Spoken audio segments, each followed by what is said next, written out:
सांगली या नावाची उत्पत्ती कशी झाली?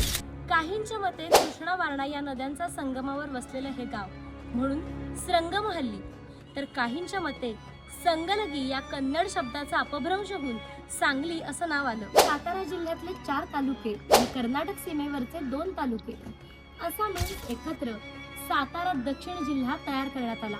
सन 1949 गुजरात आणि महाराष्ट्र या 2 राज्यांच्या विभाजनानंतर 1960 साली दक्षिण सातारा जिल्ह्याचं नाव सांगली असं करण्यात आलं। सांगली जिल्ह्यात 1965 साली आटपाडी आणि कवठे महांकाळ या 2 तालुक्यांची निर्मिती करण्यात आली। 1999 साली पलूस आणि 2002 साली कडेगाव या तालुक्यांची निर्मिती करण्यात आली। गावभाग, पेठभाग, चांभारवाडा, गवळी गल्ली, वखार भाग आणि जामवाडी अशा 6 गल्ल्यांनी मिळून बनलेलं सांगली हे गाव अशी सर्वसामान्य समजूत झाली।